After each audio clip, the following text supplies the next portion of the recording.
Donc, nous sommes Nolwenn et Jean-Pascal. On a 7 enfants.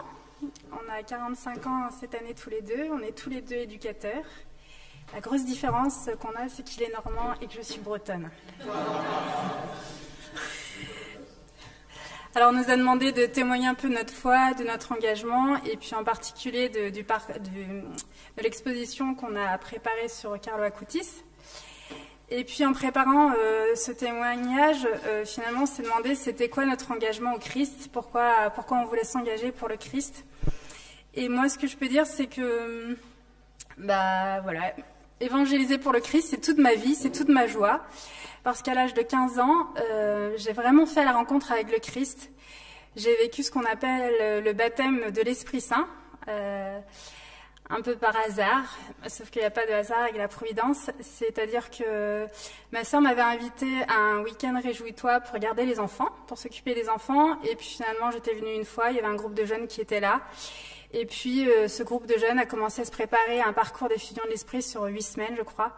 Et moi, je connaissais pas. Et comme le groupe était sympa, donc je suis rentrée là et j'ai préparé l'effusion de l'esprit. Je ne savais pas du tout à quoi m'attendre.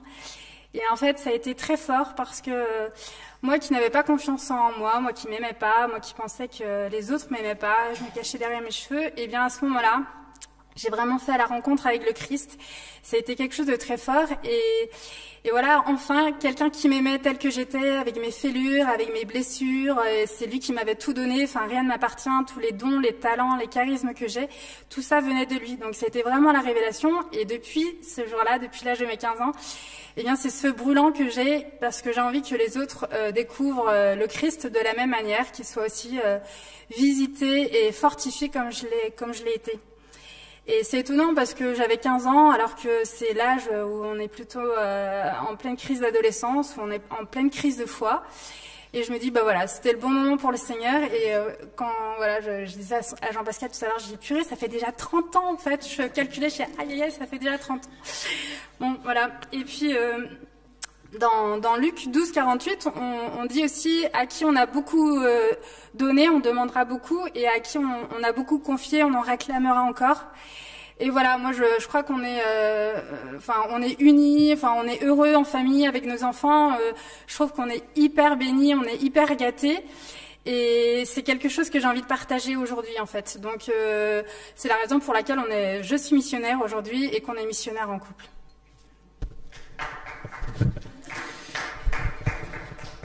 Voilà, moi j'ai une histoire un peu différente.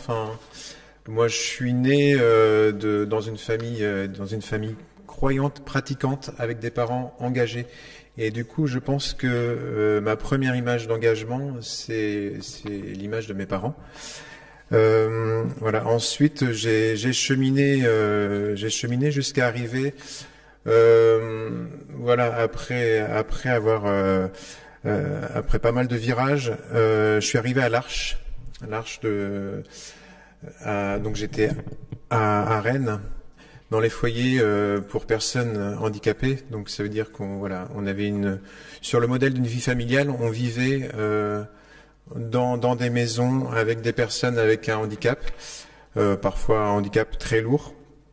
Et voilà. Et donc on était là pour vivre ensemble, pour partager la vie du quotidien, donc pour prendre soin d'eux, pour les soigner, pour les nourrir, pour partager les activités, et eux en retour nous donnaient énormément. Voilà, moi j'ai vécu une transformation ici dans l'engagement, et c'est un lieu fort d'engagement, et l'engagement même à l'Arche était concrétisé. Enfin voilà, il fallait qu'on écrive quand on s'engageait régulièrement, qu'on écrive une lettre d'engagement. Il y avait une cérémonie d'engagement, une célébration des engagements.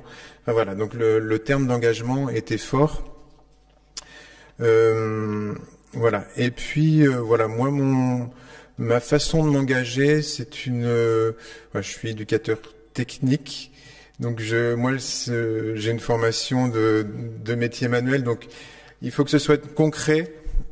Donc là où je m'engage, c'est dans le service concret. Donc voilà, c'est là où on est complémentaires.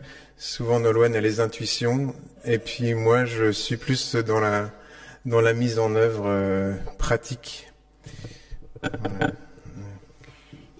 En préparant aussi, j'ai remarqué que ce qui me poussait à m'engager, c'était les situations qui me posaient questions, qui me posaient problème, qui rendaient triste ou en révolte.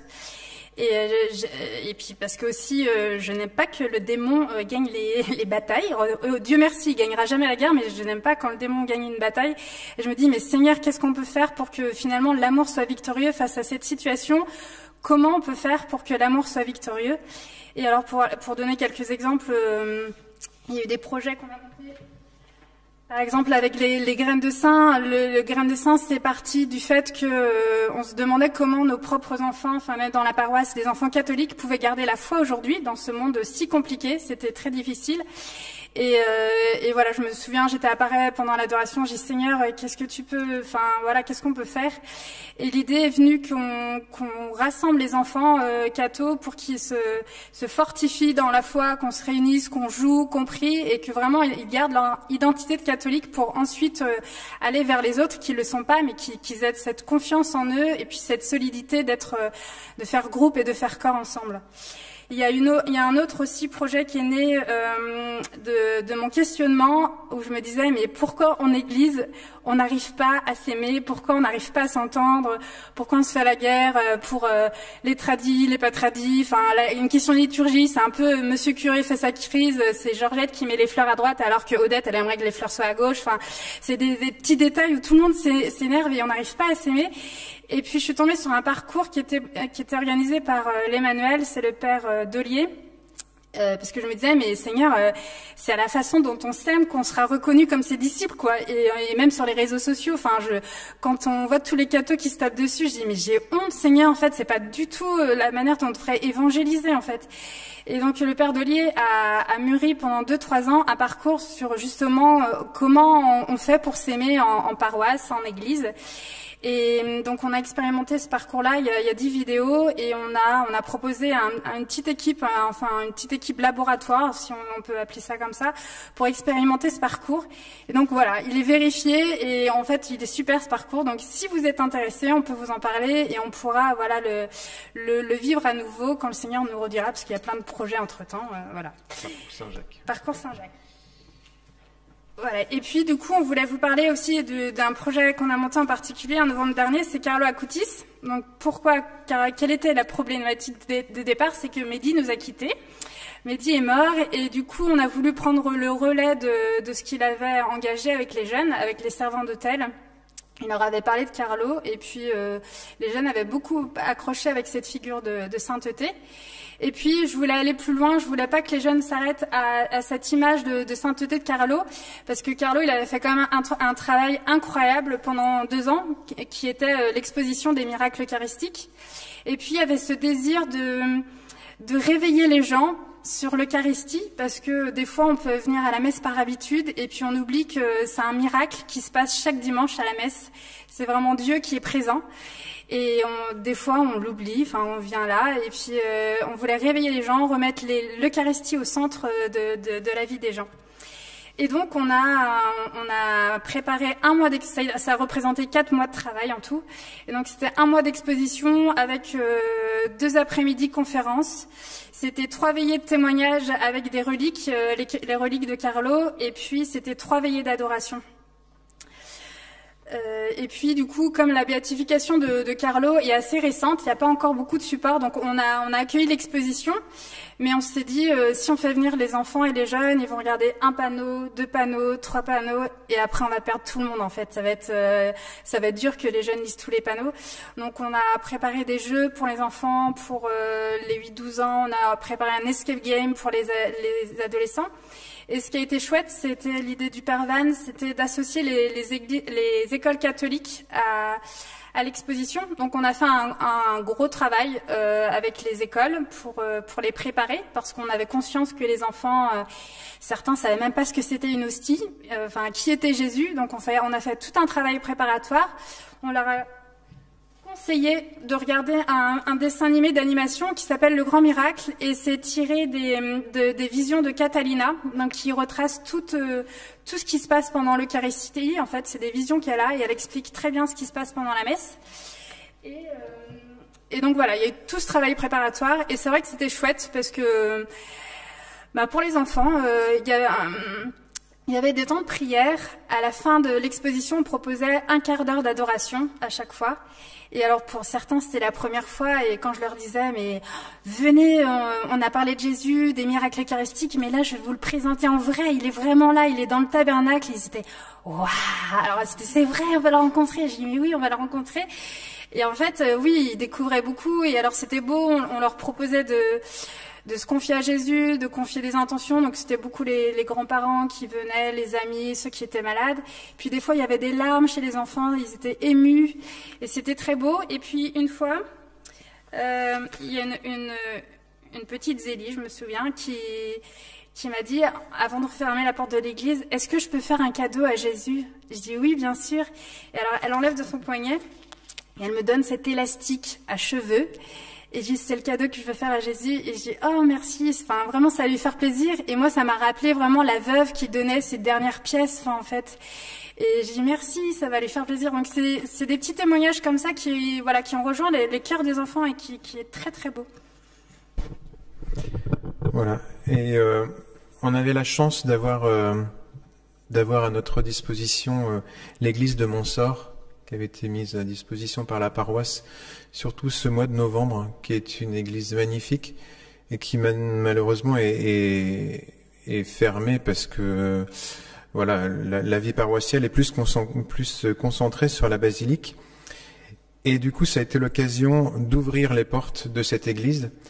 Et au-delà de l'exposition sur les miracles et de la figure de Carlo, il y a des gens du quartier qui, dès que la porte était ouverte, rentraient, voilà, en disant mais, enfin, elle est toujours fermée.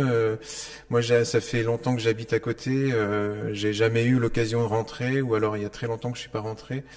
Et même quand on désinstallait l'exposition, voilà, la porte était entrouverte. Un jeune passait par là, il a levé la tête, il a vu la porte entrouverte, il est rentré, il s'est posé 10 minutes et puis il est ressorti. Enfin voilà, donc on sent vraiment que c'est ce lieu béni au cœur du quartier, et, voilà, a vraiment toute sa place et c'est très important.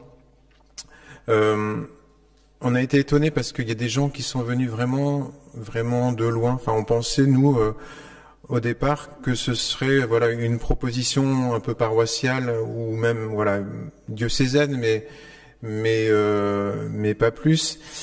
Et en fait, alors grâce à la communication, notamment sur les réseaux sociaux, mais des gens sont venus de très loin. Il y a une famille qui est venue passer la Toussaint à Alençon pour pouvoir venir voir l'exposition. Ils sont venus de Compiègne.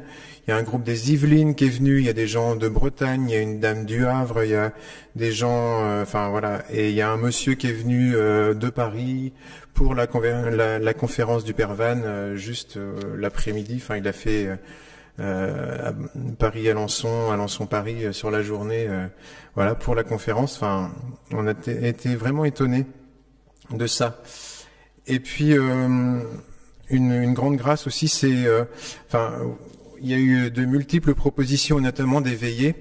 On nous a dit d'ailleurs à un moment, mais est-ce que ça fait pas trop, parce que, enfin, voilà, c'était très concentré. Est-ce que vous allez réussir à tenir les gens voilà. Et en fait, ouais, il y a une fidélité chez les gens. On a tout le temps du monde. On a même rajouté une veillée qui était pas prévue, avec un invité de dernière minute, là, Alban, qui nous avait prêté les reliques pendant le mois d'exposition, et voilà, qui est venu témoigner. Donc on a rajouté une veillée et il y avait encore du monde. Enfin voilà, donc c'était beau. Alors avec des couleurs différentes un peu à chaque veillée. Alors notamment voilà, il y a eu 2 veillées avec frère Benjamin, et une de ces 2 veillées où on a prié particulièrement pour les jeunes. Il y avait de nombreux jeunes qui sont venus se mettre à genoux devant le Saint-Sacrement. On a prié pour eux, et voilà, il y avait vraiment une onction forte. Donc c'était, voilà, je pense que les jeunes et Carlo, il y a quelque chose, voilà, ça parle vraiment, enfin, la figure de Carlo parle vraiment aux jeunes. Alors pas que, mais beaucoup aux jeunes quand même, parce qu'ils se retrouvent dans cette figure de sainteté, Voilà. Et puis effectivement, au-delà de l'exposition, il y a eu la mission a été aussi sur les réseaux sociaux et sur YouTube en particulier, où étonnamment, alors là, je pense que c'est aussi l'intercession de Carlo, parce que sur YouTube, la conférence, les différentes conférences, celle du Père Van, le témoignage d'Alban, et puis la conférence de Jean-Luc Mouns, au total, a été vue plus de 100 000 fois. Enfin, il y a eu donc voilà, on n'a pas trop compris comment voilà ça, les chiffres gonflés comme ça, mais voilà, je pense que le fait de partager, de repartager, et ben du coup on a vraiment dépassé les frontières, voilà. Donc voilà, toi tu peux. Les fruits visibles aussi, c'est qu'on continue de nous demander régulièrement comment accueillir l'exposition. Donc ça, c'est bon signe, c'est qu'il y a une vraie demande. Les diocèses et les paroisses continuent de prendre contact avec nous pour comment on fait pour accueillir l'exposition. Et puis comme on a créé les jeux aussi, ça a interpellé. Donc on partage les jeux et les escape games qu'on a organisés. Et puis, à un moment donné aussi, il y a eu des appels intérieurs à prier en particulier avec des personnes avec les reliques de Carlo Acutis, notamment pour une femme qui a un cancer. On s'est déplacé chez elle pour prier avec elle avec les reliques. Donc ça a été un moment fort et important. Elle avait invité de la famille, son groupe de prière et tout ça, donc ça a été très beau. Et puis aussi, on avait prié donc Alban qui était venu témoigner de sa maladie, avec qui il était très proche avec Carlo. On a prié pour un couple qui était en espérance d'enfant. Et aujourd'hui, on rend grâce parce qu'il y a un petit bébé dans le creux dans le sein de cette maman. Donc voilà, c'est une vraie grâce que ce bébé Carlo qui est là aujourd'hui.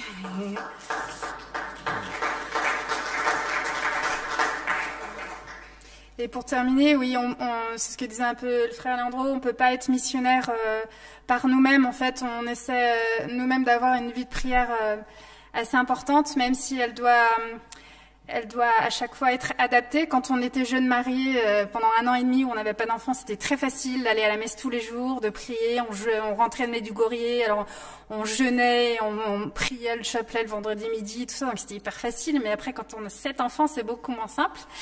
Et donc, du coup, on essaie de trouver un rythme aussi qui... dans l'équilibre de la vie familiale, en fait, qui n'empiète pas sur notre équilibre familial. Donc moi, par exemple, j'ai commencé à prendre depuis quelques mois le rythme de croisière parce que j'arrivais à me lever le matin, parce qu'avec les allaitements et tout ça, la fatigue, j'arrivais pas le matin. Et maintenant que j'y arrive, j'ai pris le rythme de venir à la messe, par exemple. J'essaye quotidiennement le matin. Et puis on a notre prière en famille le soir. On prie le chapelet de la Divine Miséricorde ensemble le soir pour ceux qui sont malades, ceux qui ont besoin de prière.